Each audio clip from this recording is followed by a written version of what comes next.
오늘부터 읽어가는 이 7장부터는 다니엘이 꾸었던 꿈, 환상에 관한 여러 기록들을 전달해 주고 있습니다. 앞에서 우리가 1장부터 6장까지 읽었던 내용은 역사적인 순서를 따라서 바벨론 나라가 다스리고 있는 동안에 있었던 일들, 그리고 바벨론 나라가 멸망하고 난 다음에 다리오 왕이 다스리던 때 있었던 일들을 역사적인 순서에 따라서 기록을 했습니다. 그러나 10장에서부터 보는 말씀은 그 역사적인 순서를 따르는 게 아니라 살아있는 동안에 그가 꾸었던 꿈 혹은 환상에 관한 내용들을 우리가 확인하게 됩니다. 오늘 우리가 읽은 이 내용은 바다로부터 나오는 4마리의 짐승에 관한 환상을 기록해 주고 있습니다. 1절 말씀에 보면은 이러한 꿈을 꾸게 된 때가 언젠가 바벨론 벨사살 왕 원년에 다니엘이 그의 침상에서 꿈을 꾸었다. 그 꿈을 기록하며 그 일의 대략을 진술한다. 이렇게 표현되어 있습니다. 우리가 읽었던 6장의 내용에서는 이 바벨론 나라가 이미 멸망을 한 상태였고요. 다리오 왕이 있던 때 있었던 일을 기록하지만 이 7장에 와서는 시간적인 순서를 따르는 게 아니라 옛적의 바벨론 나라의 마지막 왕이었던 벨사살 왕이 되고 난 첫 해 있었던 그 꿈을 기록해 주고 있다는 겁니다. 그래서 시간적인 순서를 따르지 않는다고 하는 것을 우리가 주의해야 되겠고, 이 꿈과 환상을 통해서 계속 보여주고 있는 말씀은 뭐냐?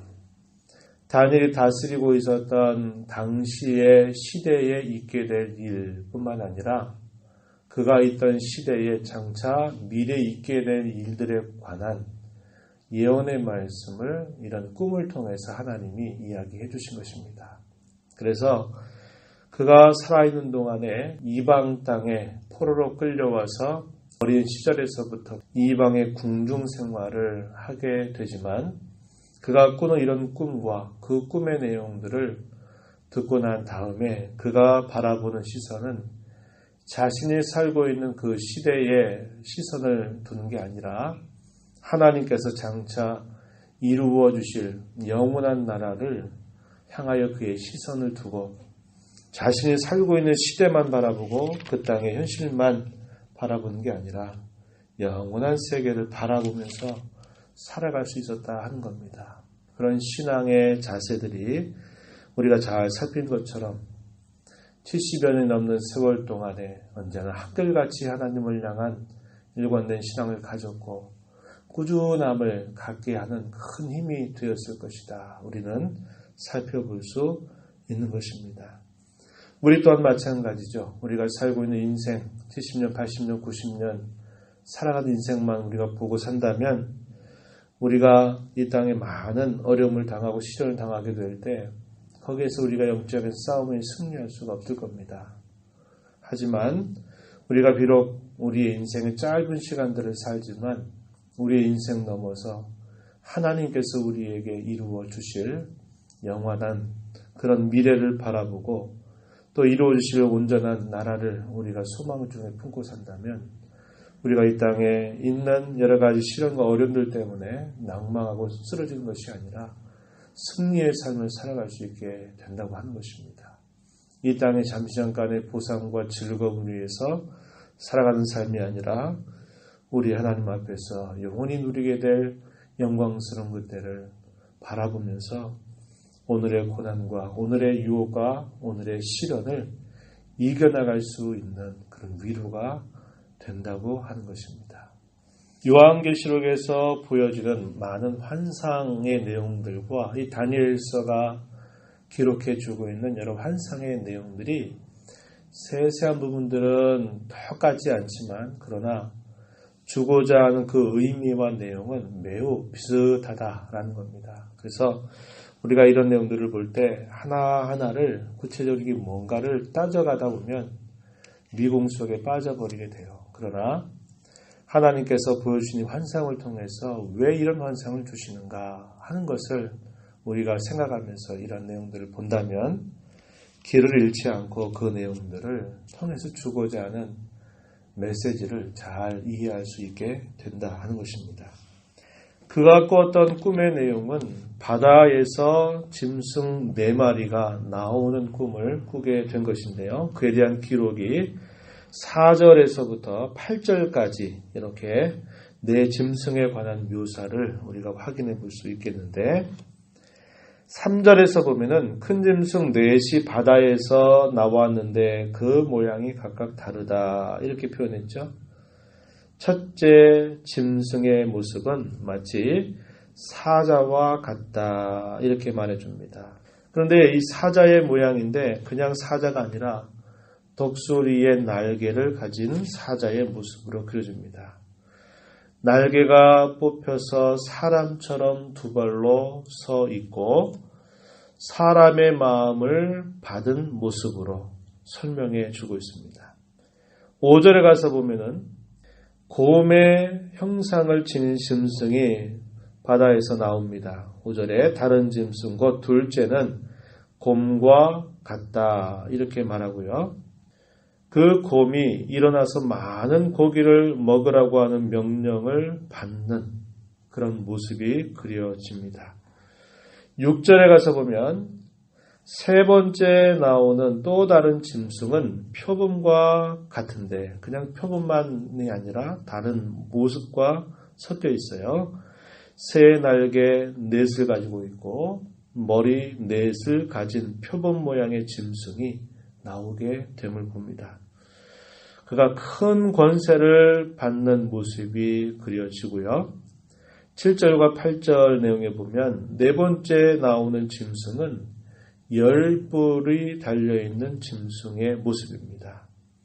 무섭고 놀라우며 매우 강하며 쇠로 된 큰 이를 먹고 부서뜨리고 그 나머지를 팔로 밟는 모습이 그려지고 또 하나의 다른 작은 뿔이 나오는 그런 모습이 나타나는데 첫 번째 뿔 중에 새 뿔이 뿌리채 뽑히고 이 뿔에는 사람의 눈과 큰 말을 하는 입을 가진 모습을 설명해 주고 있습니다.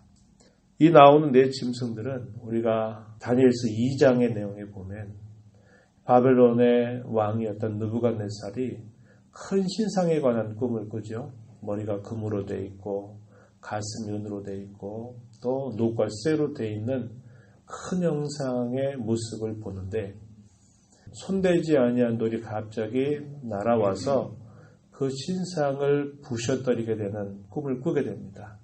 그리고 부셔뜨렸던 그것이 태산을 이룰 만큼 많은 더미를 이루고 있는 모습이 그려지고 있는 모습을 보게 되죠. 그러면서 장차 일어나게 될 모든 나라들이 결국 손대지 아니한 돌, 메시아가 오심으로 말미암아 그 모든 것들이 다 부서지게 될 것이다. 그가 세우게 될 나라는 영원한 나라고 그의 통치는 영원하다. 이 메시지를 느부갓네살 왕에게 전달해 주는 모습이 다니엘서 2장에 보면 표현되고 있는데 벨사살 왕이 다스릴 때 이 다니엘이 꾸었던 이 4 짐승에 관한 환상의 내용도 그와 매우 흡사하다라고 하는 것입니다. 그래서 이 내용들을 우리가 역사적인 그런 내용들을 따라 쭉 살펴보면 첫 번째 나오는 짐승, 독수리의 날개를 가진 사자 모양의 이 짐승은 당시의 바벨론 나라와 그의 군대를 상징하는 것으로 이해할 수 있겠고요. 두 번째 나오는 그 짐승, 곰 모양, 새 갈빗대를 입에 물고 있는 이 곰 모양의 짐승은 이 바벨론 나라를 멸망시키고 새롭게 일어날 나라, 메데와 바사 나라를 상징한다고 하는 겁니다. 그리고 세 번째에 나오는 새 날개넷과 머리 4을 가지고 있는 표범 모양의 짐승은 4개의 머리를 가졌다 이렇게 표현되어 있는 것을 역사적으로 보면 헬라 나라가 4개의 왕국으로 분열되는 것으로 그것을 이해한다는 겁니다. 그래서 헬라 제국을 상징한다는 겁니다. 그리고 마지막에 가장 무섭게 등장하는 10개의 뿔을 가진 그런 짐승, 그 짐승은 로마라고 하는 나라, 예수님 당시에 이미 로마가 유대를 속국으로 삼고 있는 그 시대의 모습을 그려준다고 하는 것입니다. 그래서 로마 나라를 상징한다는 거예요.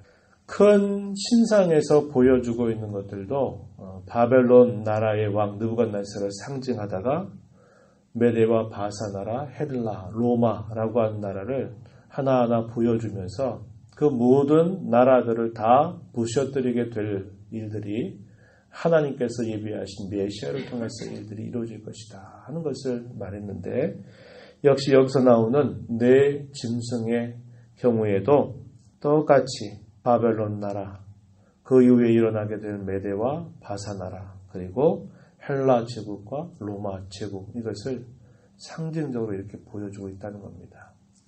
요한계시록에 등장하는 짐승에 관한 비유의 내용도 이와 매우 유사하다는 것을 우리는 알 수 있습니다. 이러한 네 마리 짐승에 대한 묘사가 끝나면서 이제 확인하는 중요한 표현 9절 이하입니다. 9절 이하에 보면은 왕자가 놓이고 옛적부터 항상 계신 이가 좌정하셨는데 그의 옷은 희기가 눈 같고 그의 머리털은 깨끗한 양의 털 같고 그의 보호자는 불꽃이요 그의 바퀴는 타오르는 불이다. 10절 이하에 쭉 묘사되고 있는 이 표현들이 누구를 나타낼까요? 메시아이신 예수 그리스도를 나타낸다 하는 것입니다. 이 모든 말씀들은 결국 이 네 마리의 짐승들을 다 파하시고 심판하고 승리하실 주님의 모습을 그려주고 그분이 세울 영원한 나라, 그분이 다스리는 영원한 통치, 그것을 나타내 준다라고 하는 것입니다. 더 뒤로 가서 보시면 13절에 한번 가서 보십시오. 13절. 내가 또 밤 환상 중에 보니 인자 같은 이가 하늘 구름을 타고 와서 옛적부터 항상 계신 이에게 나아가 그 앞으로 인도되매 그에게 권세와 영광과 나라를 주고 모든 백성, 나라들, 다른 언어를 말하는 모든 자들이 그를 섬기게 하였다. 이렇게 말합니다. 인자 같으니 인자락을 말합니다. 누가복음에서 예수님을 설명할 때 인자라는 말을 표현합니다. 사람의 아들이라고 하는 표현인데 인자 같은 이에 관한 예언된 말씀이 이 다니엘서 7장 13절 이하에 있는 이 말씀이 인용되고 있는 것입니다. 그래서 누가복음에서 인자란 말을 많이 사용하는 것을 볼 때 그 인자라고 하는 것이 단순히 사람으로 오신 예수님만을 뜻하는 말이 아니라 이 다니엘서의 예언적인 배경을 따라서 하늘의 모든 권세를 가지신 분, 심판의 권세를 가지신 분, 영원한 나라의 왕으로 오실 분, 그의 통치를 영원히 이루실 그러한 전능하신 하나님의 모습을 인자 같은 이라고 하는 말로 표현하고 있다고 하는 겁니다. 그래서 메시아신 예수 그리스도를 이렇게 표현하는 겁니다. 그가 다 심판하실 것이다 라고 이야기하시는 거죠. 14절 뒷부분에 그의 권세가 소멸되지 아니한 영원한 권세, 그의 나라가 멸망하지 아니할 것이다. 이것은 느부갓네살 왕이 다스리고 있을 때 끊임없이 하나님께서 그의 입을 통해서 고백하겠다는 말씀이에요.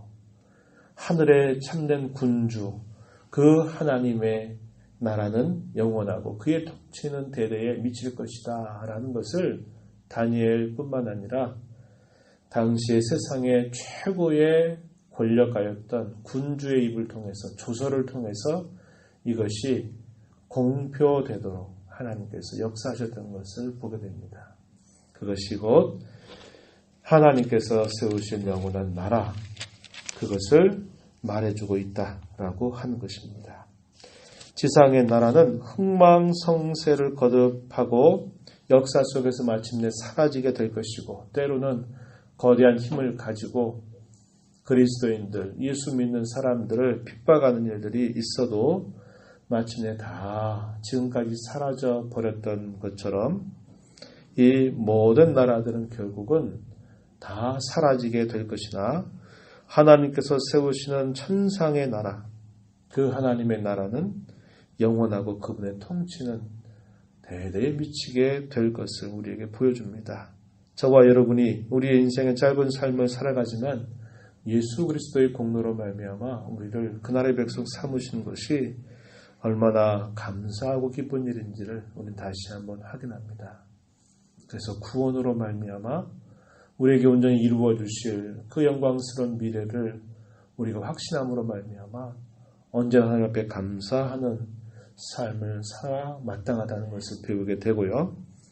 우리는 마침내 비록 우리가 이 땅에 사는 동안 때로는 쓰러지고 넘어지고 연약함 속에 또 우리가 엎드려치는 경우가 있을지라도 우리의 대장이 되신 예수 그리스도께서 모든 대적자들을 무찌르실 것을 우리에게 약속하는 승리의 교회가 될 것을 우리는 확신하면서 이 땅에 우리 육신의 장막을 입은 동안에 우리 자신과 우리 모든 교회는 전투하는 교회, 영적인 싸움을 끊임없이 또다시 싸워가고 승리의 깃발을 꽂아가는 그런 삶을 살도록 부름을 받았다는 것을 꼭 기억하면서 영적인 이런 싸움을 주와 더불어서 믿음으로 힘써 싸워가는 우리 모두가 되기를 축복합니다.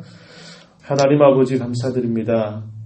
우리가 이 땅에 잠시 잠깐 살아가는 삶 속에서도 이 땅의 삶이 죽음으로 끝나는 것이 아니라 영원에 잇대어 있다고 하는 것을 우리에게 깨우쳐 주시고 우리가 이 땅에 살면서 그저 눈에 보이는 현실만 바라보고 살아가는 자가 아니라 영혼을 사모하며 살아가는 귀한 자들로 삼아주신 하나님의 은혜를 감사합니다. 우리의 힘으로는 아무것도 할 수 없고 우리의 의지로는 늘 쓰러지고 넘어질 수밖에 없는 현실을 살지만 하나님께서 우리 주 예수 그리스도 안에서 이루어 주신 구원과 장차 우리에게 이루어 주실 영광스러운 미래를 믿음으로 바라보면서 때때로 쓰러지고 때때로 넘어진다 하더라도 다시 주의 주시는 힘으로 일어나서 영적인 싸움을 싸우며 승리의 삶을 늘 살아가는 저희 모두가 되도록 인도하여 주옵소서. 은혜의 보호자 앞에 나와 간구하는 심령들을 용납하시고 기도를 들으시며 기도 가운데 하나님의 음성을 듣고 힘써 순종하며 살아가는 복된 삶이 되도록 인도하여 주옵소서. 예수님 이름으로 기도하옵나이다. 아멘.